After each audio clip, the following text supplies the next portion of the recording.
Cette année, Lenovo change le nom de son Moto G, c'est le Moto G4, purement et simplement.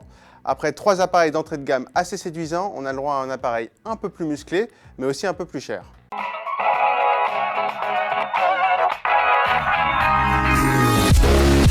Si on a déjà eu un Moto G en main, on ne sera pas vraiment étonné de l'aspect assez volumineux de l'appareil.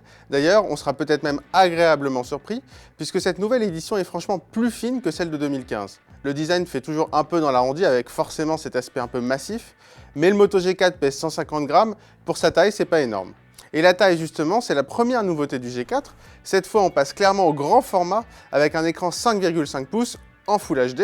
Donc à ce niveau-là, le fabricant montre clairement une petite montée en gamme finalement, puisqu'on gagne en définition, et on ne va pas vraiment se plaindre. Mais en plus d'être bon sur le papier, l'écran ne déçoit pas dans les faits.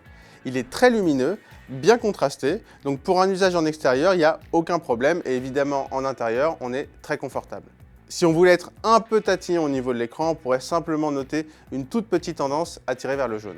En bon milieu de gamme, le Moto G4 a droit à un Snapdragon 617, cadencé à 1,5 GHz et 2 Go de mémoire vive.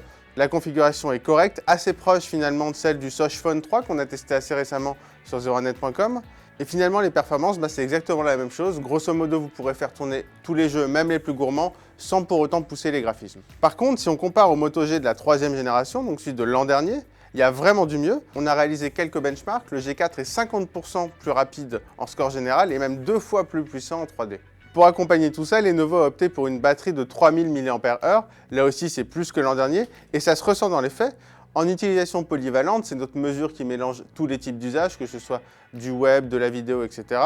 Le Moto G4 tient 8h30. En fait, c'est 1 heure de plus que son aîné. C'est un gain assez remarquable, surtout quand on voit qu'on a augmenté aussi la définition de l'écran. Alors 8h30, c'est bien, mais c'est pas exceptionnel. En fait, sans faire de miracle, ça vous offrira une journée complète, un peu plus sereinement. Et puisque le Moto G4 fait tout comme son prédécesseur, mais un peu mieux, les photos sont un peu plus détaillées et agréables à l'œil. En basse lumière, les progrès sont encore plus notables, avec moins de flou et des photos bien plus détaillées. En vidéo, c'est pas vraiment exceptionnel. Par contre, l'image est vraiment très bien stabilisée et ça, c'est très appréciable. Une fois de plus, Lenovo prend pas vraiment de risque sur sa gamme G. Par contre, la marque a su améliorer son appareil point par point de façon assez intelligente. Donc sans être une révolution, le Moto G4 est toujours très bon et il reste un très bon rapport qualité-prix.